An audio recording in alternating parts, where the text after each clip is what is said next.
What's going on, guys? Welcome back to the channel. Welcome back to another video. Let's see here.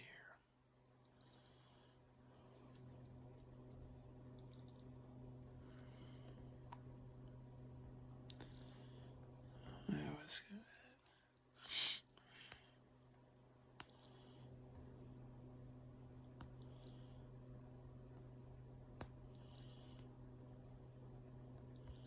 So, DallasCowboys.com has over your mini camp observations.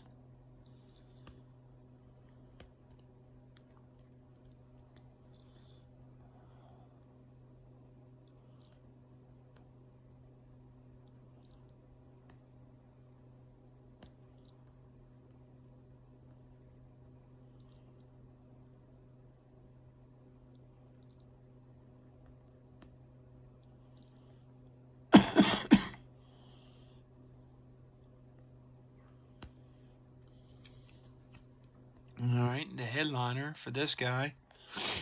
The headliner for me is how Cooper Beebe verbally confirmed he'll be moved to center to begin his Cowboys career. And then watching him take practice reps at the position, looking very comfortable in his pre-snap adjustments and snap techniques to the quarterback. Tyler Guyton, a massive human being, by the way, also looks comfortable in his move to left tackle. And while it's early still, his work ethic is elite.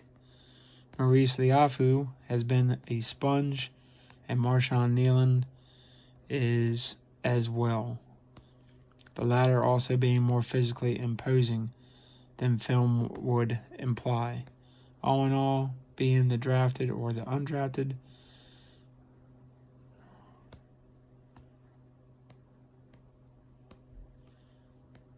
I saw a class of rookies hell-bent on being more than just a footnote in 2024. That's good news. Nick Harris,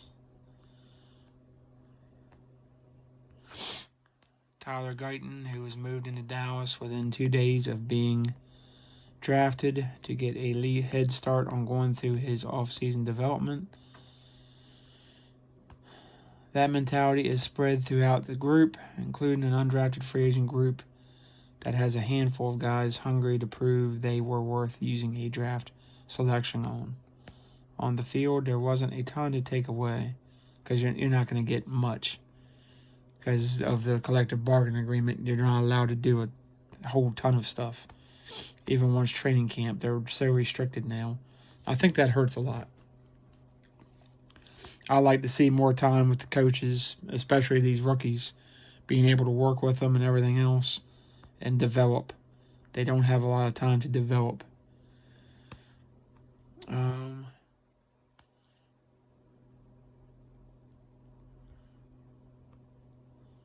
Yeah, I like a lot of these guys. They were pretty decent players, and I think all of them can be competitive.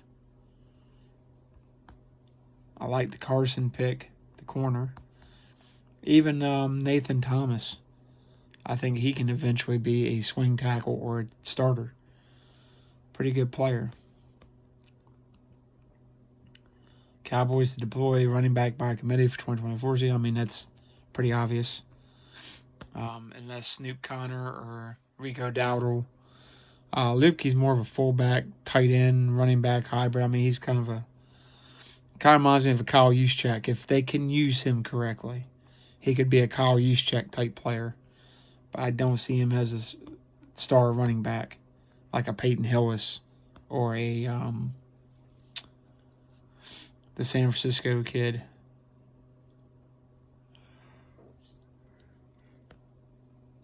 So I think that's Dowdle. I like to see Dowdle get more snaps. I think he's really good and underused. Deuce Vaughn, I like to throw in the mix there on different plays. I don't know if he's capable of being a full-time starter. Snoop Connor is interesting. Malik Davis is interesting, but I don't know. We'll see how that pans out. It looks like they have a better offensive line. If Guyton gets healthy, stays healthy, Tyler Smith stays healthy. Cooper Beebe keeps maturing already and is already comfortable. That's a good sign. Zach Martin stays healthy, but then you've got the kid behind him. So Terrence Steele can rebound. I think we got a really good offensive line. So I'm not as worried about the season, but I like to see him get Dak locked up and CD locked up. And before the season's over or before the deadline's over, I'd like to see him get Micah locked up and done. And maybe Bland if they can work him in there. But we'll see. And start preparing for locking up Tyler Smith and others. Because there's going to be others. Jalen Tolbert's going to be coming up. Jake Ferguson's going to be coming up. Peyton Hendershot. You know, they're going to be coming up. They're late round picks. Your kicker, Brandon Aubrey. And other guys. Chancey Golston. DeMarcus Lawrence going to be retiring before long. You got to start thinking about replenishing more talent with younger guys. So we'll see what happens, who gets cut, who they pick up in free agency. So Micah Parsons apparently signed a deal with Adidas per a Bleacher Report, so that's good for him. Getting some of his money already.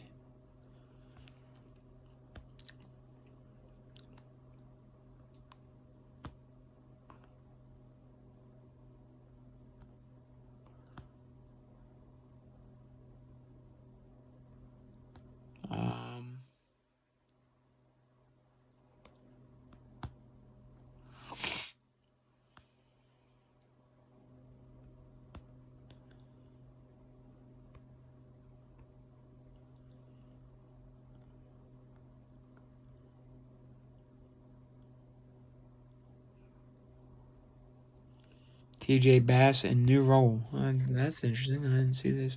That's the one I'm thinking of, TJ Bass.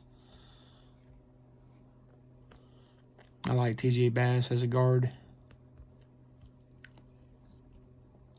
So let's see.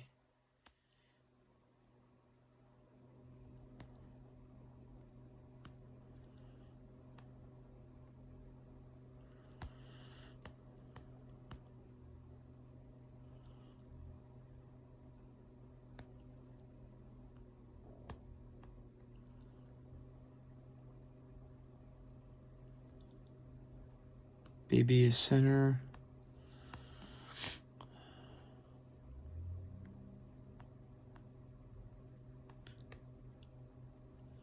Oh, Nathan Thomas is being migrated to guard.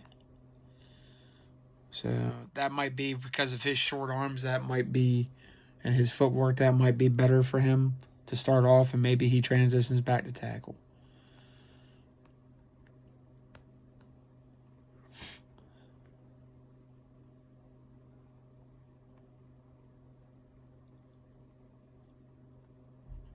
So Bass acquitted himself exceptionally well in his first season. When you factor in the variables that forced him onto center stage alongside Brock Hoffman.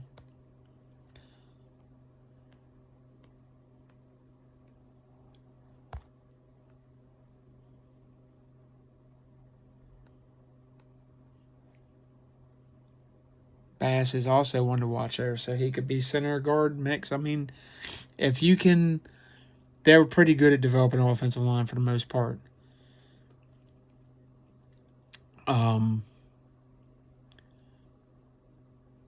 If BB and Nathan Thomas, guys like that, and TJ Bass can work multiple positions, that gives you more flexibility for when you have injuries. So you don't have to carry extra people on the roster. You don't have to sign an emergency guy. You don't have to scare yourself to death. This is what I've been saying for a while now, and we're finally doing it again.